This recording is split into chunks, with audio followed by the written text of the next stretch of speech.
महादेव, राधे राधे, जय श्री राम। मैं आशा करता हूँ आप सब ठीक होंगे, स्वस्थ होंगे और अपनों का ख्याल रख रहे होंगे, साथ ही खुद भी पॉजिटिव होंगे और आसपास के लोगों को भी पॉजिटिव रख रहे होंगे।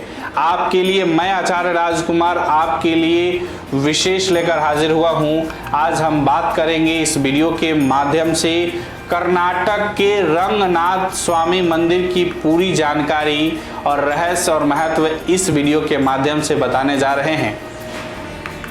कई बार देखा जाता है कि हमारे सनातन धर्म हिंदू धर्म में लोग चादर चढ़ाने के लिए चले जाते हैं। हमारे धर्म में एक ऐसी मंदिरें हैं, ऐसी मान्यता प्राप्त जगह है या स्थल है या पवित्र स्थल है जहां एक बार कदम रखने से ही हमारे जीवन की सारे संकटें दूर हो जाते हैं। फिर भी हमारे हिंदू धर्म के लोग चादर चढ़ाने जाते हैं, मजार में जाते हैं और मजार में जाकर चादर चढ़ाते हैं। जो अपना भला ना कर सका वो मरने के बाद आपका क्या भला कर सकता है। तो आप अपने स्वयं को, आप अपने आप को, खुद को आप सनातन धर्म में ढालिए, सनातन धर्म को जानिए, विशेष पढ़िए, हमारे शास्त्रों को पढ़िए, हमारे मंदिरों के बारे में जानिए। और एक विशेष मंदिर के बारे में बताने जा रहा हूं कि ये रंगनाथ मंदिर जब भारत में पहला मंदिर और सबसे पुराना मंदिर है। रंगनाथ स्वामी मंदिर कर्नाटक के श्रीरंगम में स्थित हिंदुओं का एक पवित्र धार्मिक स्थल है। तमिलनाडु में कावेरी और कालीदाम नदी के बीच टापू पर बना श्री रंगनाथ स्वामी मंदिर दुनिया का सबसे बड़ा पूजनीय मंदिर है और इसमें विष्णु, राम, कृष्ण और लक्ष्मी सभी मौजूद है। इसका विस्तार 155 एकड़ में है। हालांकि कंबोडिया के अंकोर वाट को भी सबसे बड़ा मंदिर कहा जाता है। विस्तार में वह मंदिर 400 एकड़ में है, लेकिन उसे अब पर्यटन स्थल के रूप में ही जाना जाता है। वहां व्यापक स्तर पर धार्मिक आयोजन एवं पूजा पाठ नहीं होता। रंगनाथ स्वामी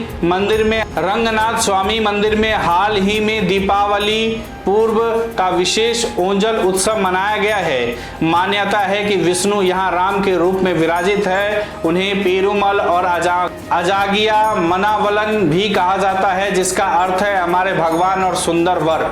लक्ष्मी यहाँ रंगनायकी कही जाती है। मंदिर में सबसे बड़ा उत्सव कृष्ण जन्माष्टमी पर होता है।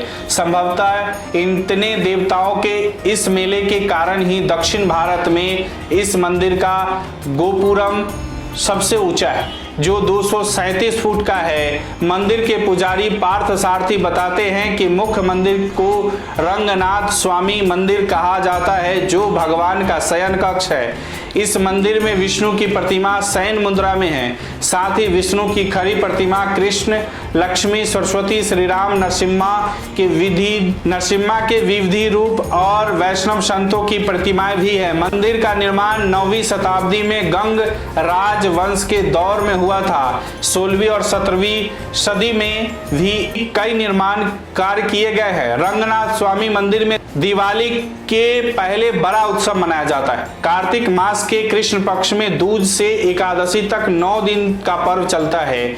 इस पर्व को ओंजल उत्सव कहते हैं। श्री रंगनाथ स्वामी की प्रतिमा को पालकी में बिठाकर शोभा यात्रा निकाली जाती है।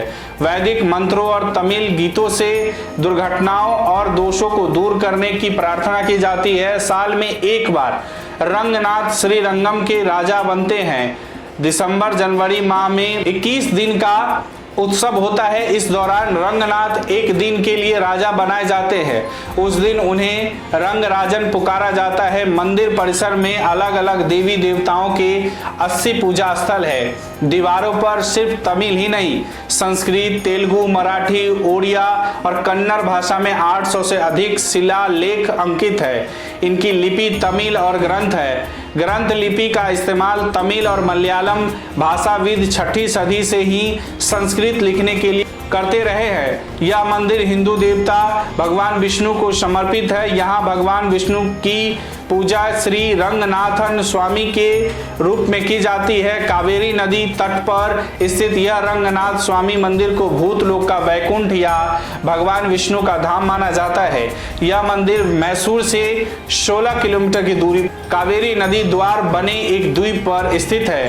रंगनाथ स्वामी मंदिर के नाम पर ही इस कस्बे का नाम श्रीरंगपटना पड़ा है। यह कर्नाटक के मंदा जिले में है। पहले इसको श्रीरंगपुरी के नाम से जाना जाता था। रंगनाथ स्वामी मंदिर का इतिहास, इस मंदिर के गर्भगृह को 817 ईस्वी में एक नर्तकी हम्बी ने बनवाया था। सन 894 ईस्वी में गंग वंश के शासन के दौरान राजा थिरुमलायारा जी ने इसके निर्माण में सहयोग दिया। सन 1117 ईस्वी में जब श्री रामानुचार्य यहाँ आए तो होयसाला साम्राज्य में विट्टदेव नाम के एक जैन शासक थे। उन्हें एक बहस में श्री रामानुचार्य द्वारा पराजित किया गया था। बिटिराया ने श्री वैष्णव बाद स्वीकार किया और उन्हें विष्णुवर्धन नाम से सम्मानित किया गया। वह प्रभु के बहुत बड़े भक्त थे। राजा विष्णुवर्धन ने श्री रामानुचार्य को धन और 8 गांवों की भूमि दान की। रामानुचार्य ने प्रभु की सेवा को संचालित करने के लिए कुछ पदाधिकारियों को प्रभु के रूप में नामित किया। 1554 ईस्वी में थिन्ना नामक एक हैबर विजयनगर गया और विजयनगर के दरबार में एक अधिकारी बन गया। वह विजयनगर से लौटा और शहर के लिए बाहरी किला और मंदिर के लिए बड़ी दीवार बनवाया। सन 1610 से 1699 तक श्रीरंगपटना मैसूर राज्य की राजधानी थी। उस समय वहां के राजा कृष्णराज बाधार ने हैदर अली को अपनी सेनापति नियुक्त किया। हैदर अली भी भगवान रंगनाथ के भक्त थे। उन्होंने भी मंदिर के जीर्णोद्धार में अपना योगदान दिया। उनके पश्चात टीपू सुल्तान ने भी इस मंदिर की देखरेख की और सहयोग दिया। सन 1610 से 1699 तक श्रीरंगपटना मैसूर राज्य की राजधानी थी। उस समय वहां के राजा कृष्णराज वाधार ने हैदर अली को अपना सेनापति नियुक्त किया। हैदर अली भी भगवान रंगनाथ के भक्त थे। उन्होंने मंदिर के जीर्णोद्धार में अपना योगदान दिया। उसके पश्चात टीपू सुल्तान ने भी इस मंदिर की देखरेख किया। मुख्य मंदिर की बनावट, यह मंदिर वैष्णव का एक प्रमुख तीर्थ स्थल है। मंदिर का प्रवेश द्वार अत्यंत भव्य है। इसका गोपुरम अर्थात ऊपर के हिस्से में बहुत अच्छी कारीगरी की गई है। गर्भगृह तक पहुंचने के लिए स्टील के पाइप से बने सकरे रास्ते से गुजरना पड़ता है। गर्भगृह में भगवान रंगनाथ जी को 7 मुख वाले शेषनाग के द्वारा बने सैया पर लेटा हुआ दिखाया गया है। उनके पास लक्ष्मी जी भी विराजमान हैं। इनके साथ साथ परिसर में भगवान गरुण, भूदेवी, ब्रह्मा, नरसिंह, श्रीदेवी, गोपाल कृष्णन, हनुमान जी के मंदिर समेत और अन्य छोटे छोटे मंदिर भी हैं। ये साथ साथ परिसर में भगवान गरुड़, भूदेवी, ब्रह्मा, नरसिंह, श्रीदेवी, गोपाल कृष्णन, हनुमान जी के मंदिर समेत अन्य और भी छोटे छोटे मंदिर भी है। यहाँ पर गरुड़ देव की एक स्वर्ण परत वाली प्रतिमा भी आकर्षण का केंद्र है। मुख्य मंदिर की बनावट, यह मंदिर वैष्णव का एक प्रमुख तीर्थ स्थल है। मंदिर का प्रवेश द्वार अत्यंत भव्य है। इसका गोपुरम अर्थात ऊपर के हिस्से में बहुत अच्छी कारीगरी की गई है। गर्भगृह तक पहुंचने के लिए स्टील के पाइप से बने सकरे रास्ते से गुजरना पड़ता है। मंदिर की अद्भुत शैली द्रविडियन शैली में निर्मित रंगनाथ स्वामी मंदिर होयसाला और विजयनगर वास्तुकला का अद्भुत नमूना है। मंदिर की किले जैसी दीवारें और जटिल नक्काशियों वाला गोपुरम बेहद सुंदर है। इसमें भगवान विष्णु के 24 अवतारों की नक्काशी के साथ 4 स्तंभ है, जिन्हें चतुर्बिम अष्टी कहा जाता है। ऐसा माना जाता है कि होयसाला वंश के शासक नक्काशी की कला के बहुत बड़े पारखी थे। अंदर की दीवारों पर अत्यंत भव्य मूर्तिकला है, जिसमें हिंदू पौराणिक कथाओं को दर्शाया गया है। प्रचलित कथा पापों से खुद को छुटकारा दिलाने के लिए कई लोग कावेरी नदी में पवित्र स्नान करते हैं। यहाँ तक कि गंगा नदी भी यहाँ आकर लोगों के उन पापों से भी छुटकारा पाती थी जिन्हें उसने अवशोषित किया था। कावेरी इन सब पापों से घिर गई। उनके पास एकमात्र शरण भगवान विष्णु का था। कावेरी ने भगवान विष्णु को प्रसन्न करने के लिए श्रीरंगपटना में तपस्या की। भगवान उसकी तपस्या से प्रसन्न हुए और उसे 3 वचन दिए। पहला, कावेरी नदी की गंगा नदी की तुलना में अधिक पवित्रता होगी। दूसरा, श्रीरंगपट्टन तीर्थ स्थल बन जाएगा। तीसरा, भगवान विष्णु भक्तों को आशीर्वाद देने और उनकी इच्छाओं को पूरा करने के लिए भगवान रंगनाथ के रूप में यहाँ प्रकट होंगे। इन वरदानों से सम्मानित होने के बाद कावेरी ने भगवान की पूजा की। प्रभु ने तब स्वयं को एक बहुत ही सुंदर देवता के रूप में प्रकट किया जो नाग आदित्य पर विश्राम कर रहे थे। यह सुनकर लक्ष्मी जी, जो भगवान विष्णु की पत्नी है, कावेरी के साथ भगवान के दर्शन के लिए आई। फिर माता लक्ष्मी पवित्र नदी में स्नान करती है और भगवान की पूजा करने के बाद अपने आप को प्रभु के दक्षिण की ओर प्रकट कर लेती है। रंगनाथ स्वामी मंदिर का प्रमुख त्योहारोत्सव है जिसे बहुत उत्साह के साथ मनाया जाता है। इसमें भगवान रंगनाथ का अच्छे से श्रृंगार किया जाता है। इस भव्य आयोजन को देखने दूर दूर से बड़ी संख्या में लोग आते हैं। मंदिर का समय, रंगनाथ स्वामी मंदिर में दर्शन का समय प्रातः 8 बजे से दोपहर 1 बजे तक और संध्या 4 बजे से रात 8 बजे तक है। और जाना आप चाह रहे हैं, यानी उत्सुक है इस वीडियो को देखकर, तो वायु मार्ग के आप द्वारा जा रहे हैं तो यहाँ से 166 किलोमीटर दूर बेंगलुरु में स्थित केम्पेगौड़ा अंतर्राष्ट्रीय एयरपोर्ट निकटतम हवाई अड्डा है।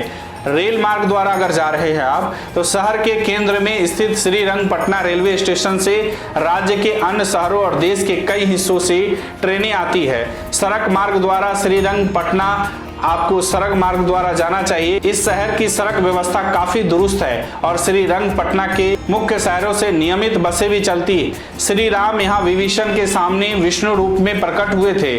जनश्रुति है कि त्रेता युग में भगवान राम ने यहाँ लंबे समय तक आराधना की थी। लंका विजय के बाद जब वे वापस लौटे तो यह मंदिर उन्होंने विभीषण को सौंप दिया। विभीषण के सामने भगवान राम इसी स्थान पर विष्णु रूप में प्रकट हुए थे और कहा था कि वे यहाँ रंगनाथ के रूप में निवास करेंगे और लक्ष्मी रंगनायकी के रूप में रहेंगी। श्री रंगनायकी से मिलने जाते हैं रंगनाथ स्वामी। परिसर में दूसरा बड़ा मंदिर रंगनायकी का है। इन्हें श्री रंग नाचियार भी कहा जाता है। उनका एक बड़ा पांडी ठंडा पत्नी भी है, जिसका शाब्दिक अर्थ है जो स्त्री जो कभी अपने घर की चौखट से बाहर नहीं जाती। मंदिर में बड़े धार्मिक उत्सवों पर रंगनाथ स्वामी की प्रतिमा को उनकी पत्नी रंग नाचियार के मंदिर में लगाया जाता है। मंदिर के कई बड़े उत्सव और पूजा रंगनायकी के मंदिर में होते हैं। परंपरागत रूप से अन्य मंदिरों में विष्णु या पेरुमल की पूजा में लक्ष्मी के श्रीदेवी और भूदेवी रूपों में साथ होती है, लेकिन इस मंदिर में रंगनायकी प्रमुख है। इसलिए जब भी पूजा होती है विष्णु के साथ रंगनायकी होती है। यहाँ गौतम ऋषि को दिए थे रंगनाथ ने दर्शन। मान्यता है कि गोदावरी तट पर गौतम ऋषि का आश्रम था। उन्होंने गोदावरी नदी को देव लोक से बुलाया था। बाद में गो हत्या के आरोप पर गौतम ऋषि को यह आश्रम छोड़ना पड़ा था। उन्होंने श्रीरंगम आकर भगवान विष्णु की तपस्या की। कहा जाता है भगवान विष्णु ने प्रसन्न होकर रंगनाथ स्वामी के रूप में उन्हें यही दर्शन दिए थे। बाद में यहाँ मंदिर का निर्माण हुआ जो आज विशाल परिसर में बदल चुका है। मंदिर इतना बड़ा है कि पूरा दिन यहाँ बिताया जा सकता है। आशा करता हूँ कि यह वीडियो आप सभी को अच्छी लगी होगी। इसे फेसबुक और यूट्यूब पर शेयर और लाइक ज़रूर करें। इसी तरह और भी वीडियो देखने के लिए जुड़े रहें गणपति ज्योतिष संस्थान से। आप अपने विचार हमें कमेंट बॉक्स में ज़रूर भेजें। नमस्कार, राधे राधे।